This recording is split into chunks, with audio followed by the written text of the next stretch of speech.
Olá, tudo bem? O assunto que agora eu vou passar a conversar com vocês numa série de vídeos é sobre o PPRA, perguntas e respostas. Só o seguinte, eu peço a você que você se inscreva aí no canal do YouTube para que a cada vídeo, cada pergunta, cada resposta, automaticamente você recebe aí no seu computador, tá certo? Muito bem. Essas perguntas que eu vou responder, eu quero ver se eu consigo também fazê-las por escrito. Elaborar aí algum tipo de material por escrito para disponibilizar aí para os estudantes de técnico de segurança do trabalho, de pós-engenharia de segurança do trabalho, para ficar disponível aí na web, sem custo nenhum, tá? Vou ver se eu consigo fazer isso por escrito e disponibilizar aí em PDF, em arquivos de PDF. Mas isso é mais adiante porque requer mais tempo, né, de ficar digitando, organizando e depois disponibilizar, tá? Então, por enquanto, será só aqui no canal do YouTube através dos vídeos. E essas perguntas que eu vou responder foram perguntas retiradas das redes sociais, das perguntas que me fazem. Peguei algumas lá do canal do meu amigo Nestor W. Neto, perguntas que os internautas fizeram e algumas eu respondi e outras não. Né? Então, eu só tive o cuidado de retirar o nome da pessoa que fez a pergunta, tá certo? Algumas perguntas eu fiz algumas modificações, porque melhor do que uma boa resposta é uma boa pergunta. Né? A pergunta bem feita, ela, por consequência, gera uma resposta também bem feita. Eu quero fazer algumas colocações antes de entrarmos na primeira pergunta. Eu vou atuar aqui respondendo essas perguntas, considerando dois aspectos da pergunta: o aspecto técnico, quando houver, e o aspecto jurídico, quando houver. Algumas perguntas trazem só o aspecto técnico, outras perguntas só aspectos jurídicos, e algumas perguntas trazem os dois aspectos, os fundamentos técnicos e os fundamentos jurídicos. Em relação aos fundamentos técnicos, invariavelmente são sempre relacionados com higiene ocupacional, né? Com os riscos físicos, químicos e biológicos.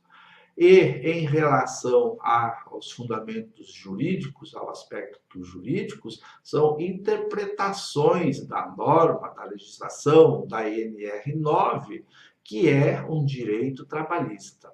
Então, assim, as respostas nos aspectos técnicos, eu vou falar como técnico em segurança do trabalho. E as respostas para os fundamentos jurídicos, eu vou falar como advogado trabalhista que eu sou, tá certo? Muito bem. Vamos à primeira pergunta, então. Não se esqueçam, se inscrevam no canal para receber todos os outros vídeos.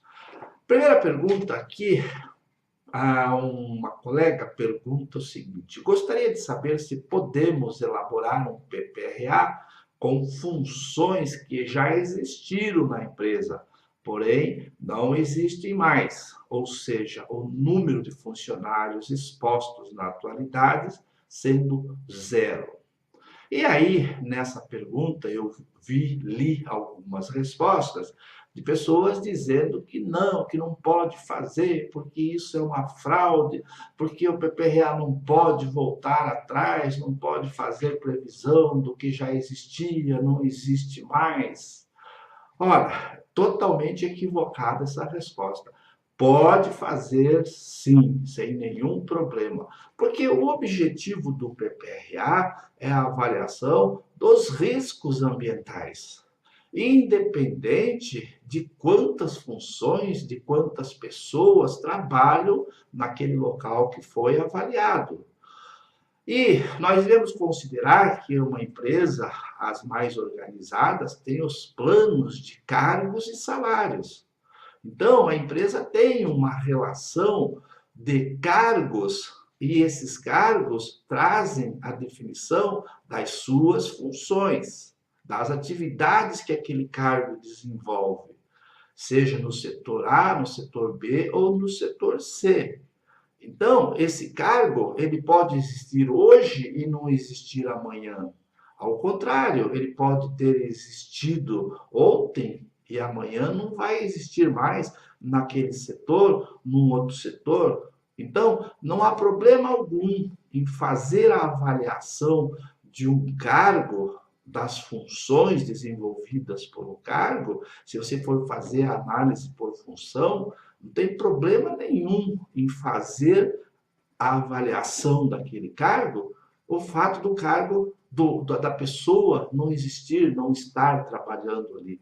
Não comete a empresa nenhum tipo de fraude, não comete nenhum tipo de atentado ao disposto na NR9, não gera nenhum tipo de passivo trabalhista. E aqui eu estou falando na condição de advogado trabalhista, então você pode fazer sim, sem nenhum problema, tá?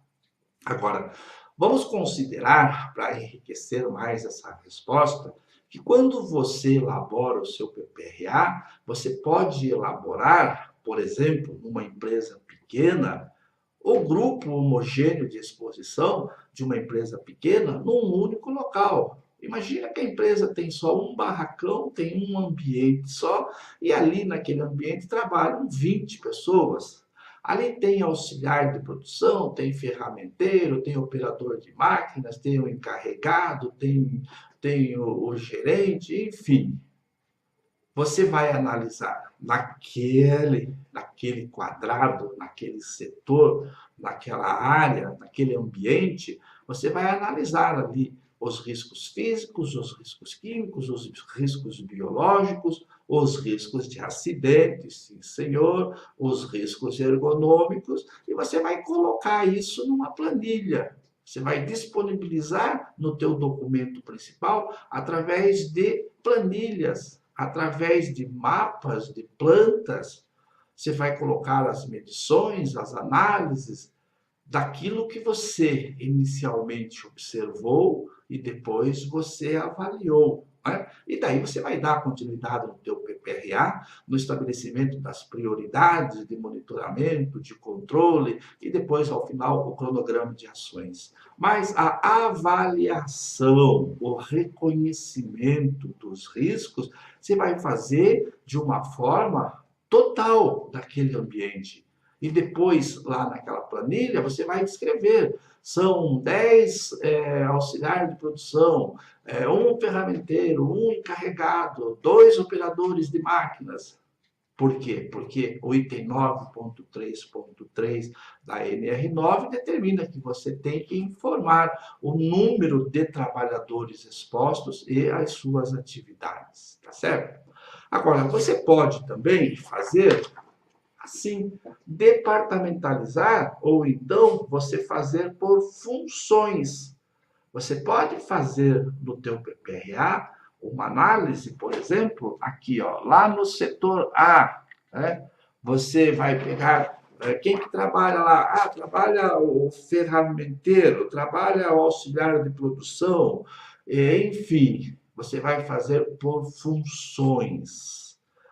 Agora, amanhã depois, aquela função não existe mais no setor, não tem problema nenhum. No refazimento, na renovação, na análise global do seu PPRA, você vai continuar deixando lá aquela avaliação daquela função, mesmo não havendo a pessoa trabalhando lá. Não tem problema nenhum, tá? Não causa nenhum tipo de passivo trabalhista e não é fraude. Por quê? Porque se a função existe, se está no plano de cargos e salário, ou se não tem plano de cargos e salário, é uma empresa menor, não tem problema nenhum se no teu PPRA constar uma função que não tem ninguém trabalhando ali. Não tem agora, mas pode ter amanhã. Então já está programado, já está previsto, não tem problema nenhum. Pode fazer que eu garanto. Tá certo? Essa foi a primeira pergunta, a primeira resposta. E clique ali. Se inscreva no canal para receber outras perguntas e mais respostas. Tá certo? Obrigado, um abraço, tchau.